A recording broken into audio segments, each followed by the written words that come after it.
Well, baby, you've been on my mind. I think about you all the time. Oh, I want to see your face. That don't make me wait. Welcome back to Sleeping Around the Podcast with Dr. Ann and Matthew. You know, it used to always frustrate me when someone would introduce you as TikTok, anything with TikTok, because you are way more than that, in my opinion. I remember starting TikTok now almost 2 years ago. And I remember just being not even knowing where to start. Like, what do I do? I remember having like all of these notes and like plans of what I'm going to talk about. And okay, this is what's the cadence I need to post in order to get followers. And what ended up happening was that it actually transformed to something that was very organic, where I did a few TikToks and introduced who I am, that I'm a sleep doctor, neurologist, started talking about my passion in narcolepsy and idiopathic hypersomnia, sleep in general. And there was this natural community that developed, right? Wow. People who were reaching out to me, thank you for your voice. I have this question. Tell me about this. And people, the question I get now all the time for other people in medicine is, how do you think about what you want to do? Like, where do you get the ideas for your content? And I go, it's natural. People just ask me questions. I respond to the questions, or I'm starting to see trends of what's going on. And so what's fascinating is that this own kind of self journey that I had with social media on TikTok, Instagram, Twitter, you name, even LinkedIn, it has now even become a true science. So I was saying that I see these trends. Ironically, there's this amazing business that is called Trends Community. And what they do is they use artificial intelligence to be able to look at social media platforms, dissect thousands and thousands of conversations to be able to pull out the trends of what people are talking about. That is... And this, blows my mind. And this is really fascinating because we had done a project with a pharmaceutical company, Avidel Pharmaceuticals, who wanted to better understand what were people with narcolepsy talking about, right? And so Trends was able to use artificial intelligence to be able to specifically dissect the wins and losses that people were experiencing with medications. Now, this is the part that is interesting. So some might be listening to this and going, "Oh my God, it's Big Brother looking at. I don't want people listening to my conversation." There was part of me that thought in 1984, and it does sound very Big Brother and invasive and scary, of like people are looking at what I'm saying. But I would tell you, if you use social media as an outlet to be able to describe your challenges with your medical journey, you have contributed to a transformation for me for healthcare. Awesome. Why? Because what we were learning was that the pharmaceutical company first did this. They went to the experts. They went to key opinion leaders who typically are physicians practicing internationally who have high volumes of patients with certain diseases. Right. And they said, do you hear this problem? Do you hear this problem? And physicians are going, that's not a problem. No, that doesn't exist. That doesn't happen. You went to social media and you did a social listening. It was the complete opposite. This is a huge problem. This is a challenge we're experiencing. And so one would go, well, then who's the truth? Is social media the truth? Because there's obviously a bias against that. Right. Or is it the physician who's seeing all these patients? So they then did the next step where they partnered with an advocacy organization to then actually do surveys of patients with this condition and ask these specific questions about, is this a problem? Is this not a problem? And lo and behold, who was right? Social media. Wow. So what was identified is that it was a don't ask, don't tell situation.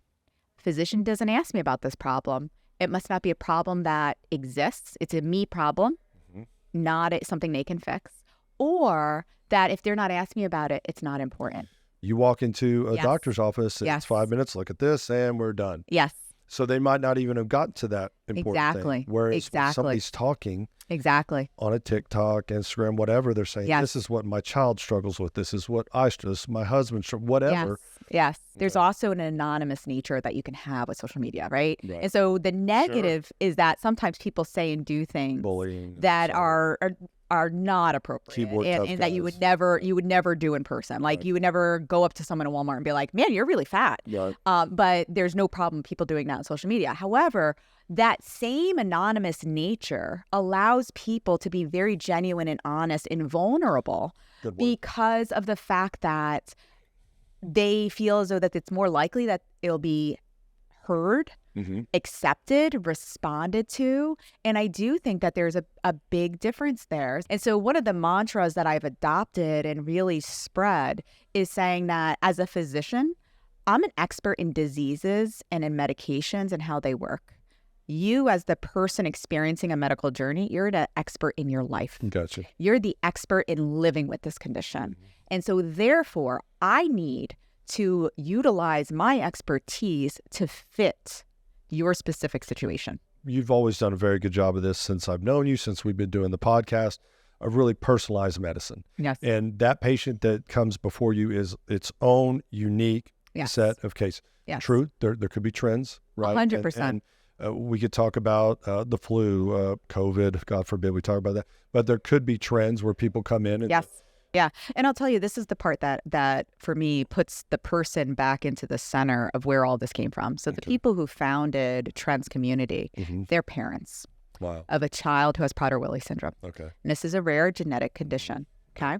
This genetic condition basically causes hypothalamic dysfunction. Your hypothalamus is the part of the brain that really controls all of your like automatic type of things, right? It's a huge influencer in your sleep-wake processes, your eating behaviors, all this. So these children very frequently can have neurodevelopmental divergence, so some learning delays, things like that. They generally have feeding issues when they're young. They don't feed well, and then they develop hyperphagia and eat voraciously. But because it's a hypothalamic dysfunction, they actually are uniquely susceptible to developing narcolepsy with cataplexy, but it's not for the same reason as other people. And so it doesn't necessarily get identified or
engaging in social media myself, but then being able to see how you can apply scientific method to it to be able to actually transform the understanding of what people are experiencing. This is so blowing my mind. I'm sure our listeners and what you just described to me, and I'm so fired up that I've never been on the TikTok, as the old people say, but I am looking forward to promoting and helping any way that I can.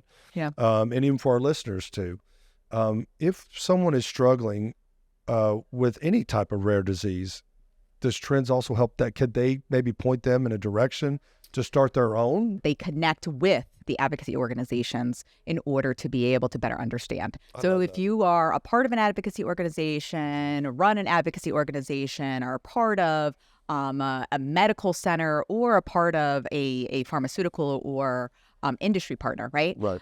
This is a unique tool that really is going to inform us, right? And It is. we are trying to transform medicine. When you look at what is the shift of medicine now, it has gone from fee-for-service to value-based outcomes. What does that mean? What's the breakdown of that? That means we've gone from being like, this is a transactional relationship to, we actually care what happens to you. Right. And so if we care, then we should really be informed on what do people care about who are experiencing this medical 100%. journey, because they're not telling us and we're not being taught it in medical school. 100%. And I think that we also need to do a better job of allowing for the opportunity, because you're right, time is definitely a limiting factor for people to really get comfortable and be able to actually listen to what people have to say. So I do think that there is these algorithms for these larger healthcare systems say you Sure. got to see this many patients Yes. is good, but it isn't. Meaning like Yeah. if you're spending more time to find out those extra questions. 100%. But I don't 100%. just put it on the physician side. I don't put it on your side. Sure. As a patient, I need to go, and it's my right to inform you. Yeah. No, Yep. you're not leaving the room yet. This is what I'm struggling with. Yeah. Yeah. Versus just, okay, Yeah. sure. Yes. Yeah. And that's one of the things that I frequently will advocate for is how can you be more prepared, right? And so very frequently you hear me talk about the medical journey. And then what I generally tell people as a part of that medical journey is for you to create your own progress map. Right. Because in order for you to inform your physician of how they can best partner with you on your medical journey, Mm-hmm. they need to be informed of your progress map. What is it that is your barriers? What is it that's keeping you down? What is it that is impacting you? Not only my blood pressure is too high and therefore I'm having headaches, but because I'm taking this blood pressure medication, it's causing me impotence and I can't have the same degree of sexual activity, right? Right. Like that's still important to the person who's treating your blood pressure is to know, Yeah. even though it feels so unrelated to, but they're treating my blood pressure. This is a sexual problem. So it is really important for there to be that progress map and for you to be able to bring it to the attention of people because sometimes that can completely transform how you're able to get to your best version of you.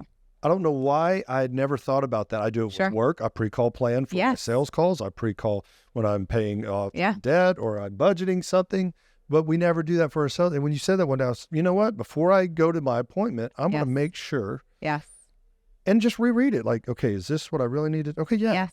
Yes. So maybe that was like a helpful hint. Yeah. And put that out there. And it gives you that power. You always empower the patient. Yes. It's scary to go to the doctor. Yeah. It's scary And if not you all have a lump physicians something. or advanced practitioners are going to make you feel empowered. They're going to make you feel that you're a time crunch. And so by you playing with that limitation, knowing that time is going to be the critical element that may negatively impact, you contributing to the efficiency of saying like, these are things that are a priority for me. Yeah. I'm going to make you aware that they're a priority. Mhm. You now make it more difficult for someone to ignore those things. Right. Social media to me has always been a positive. Yeah, no, it's great. And I think one of the other pieces that we would just want any of our listeners to take away Okay. is that we're here for you. Yep. We want you to inform us on what it is that we can provide content on. And so when we're talking about using social media, yeah, a lot of the content that we have is derived from social media. Hey, did you see this? This seems to be a big problem. Yep. But if you're one of our viewers, I want you to reach out to us and let us know what it is that we should be covering. What is the pain point that you're experiencing? Or let's celebrate whatever the wins are. So the reality is that we're keeping it between sleep friends. We are. And thank you so much for sleeping around with us in the podcast. And you're the best. You're the You just are. Thank you.